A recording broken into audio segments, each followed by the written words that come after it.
Hi, I'm Alex Renton. I'm a journalist, and I've just been in Haiti looking at Oxfam programs and the general response to the earthquake of January the 12th. And I was particularly interested in some of the Oxfam work which is designed to begin, although it's still emergency response, it's designed to begin the process of helping people rebuild their livelihoods and their communities and so on. And it seemed to me very effective. There's still 400,000 people under temporary shelter, many of them in places that will be affected by flooding over the next few months. So a plan to try and help people get back into their houses, which Oxfam's doing by training people to assess them for safety, encourage cash for work programs to help people earn some money while clearing their neighborhoods of rubble and so on. And this program here is an attempt to do all those things really simultaneously through feeding people in a canteen system. And Karine Dacier was working at the time of the earthquake in a T-shirt factory and was plucked from the ruins about 36 hours with 300 or more of her colleagues dead around her, and the building completely collapsed. And Karine, as you can see, was injured her ankle and her hand and is on crutches, and she's also 9 months pregnant. But she impressed me by how brave and thoughtful and determined she was to have the baby and then get on with life. And here you see her with Alex Persant, an Oxfam worker in Haiti, who leads the team setting up and identifying good sites for these canteens. And Alex and Karine are smiling, I think, because they've just had a rather good lunch, which I had as well, from the canteen. I had a taste of it. It's boiled maize and a really great sort of red, spicy chicken stew with cloves and all sorts of fantastic spices in it. In the third photo, in an orange and white striped T-shirt, is Carleen, who is the proprietor of the canteen.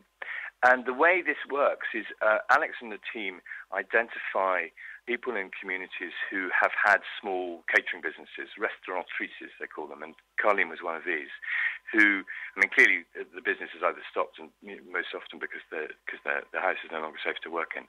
But what Oxfam's been doing is giving them a lump sum per week to provide 80 meals a day to people that the community have decided are most vulnerable, most in need. And Carleen is one of those. And she was very pleased with it because it was getting her an income and helping her family get back on its feet and getting her business going again. So it's the beginning of trying to restore some sort of normality among the little merchants and the little neighborhoods in the hills around central Port-au-Prince.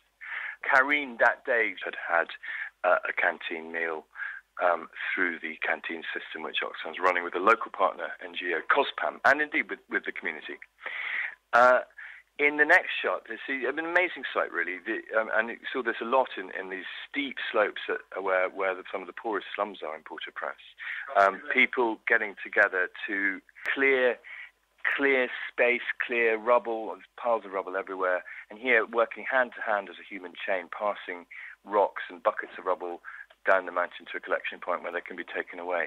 And Oxfam is funding this sort of work, this sort of clearance, again in an attempt to try and restore some sort of ability to live in people's original neighbourhoods. Oxfam's also funding vocational training for people with some building or architectural experience so they can then assess buildings, find out what needs to be spent on them to make homes habitable and safe again to try and keep people out of the great camps that where clearly it'll be much harder for them to restart their livelihoods. And that process goes on. Here we are in a church further up the hill that you've just seen, really very far away from a usable road. A very poor community, a place called Pekai, where this is a worker from COSPAM, Oxfam's partner, interviewing women, either because the community have decided they're among those who most need this daily meal, or as other potential restaurateurs who can run the canteens and provide the meals.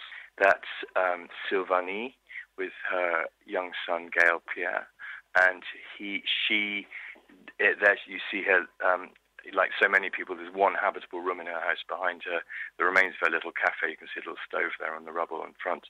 And she's someone who's been identified as a potential canteen proprietor. Something, again, she's very happy about. She's a widow living with six children, and she needs to get her business started again if she's to have any hope of beginning a life where she can provide for everyone who's dependent on her. And there is me chewing on a pasty cooked in a camp. It's made of dried fish and onions. And I had a bite and decided I probably wasn't going to go much further with it, though I do like my food. And I passed it over to two young kids, Giordone and Stanley, who very polite, but they ate up the pasty almost before they'd finished introducing themselves.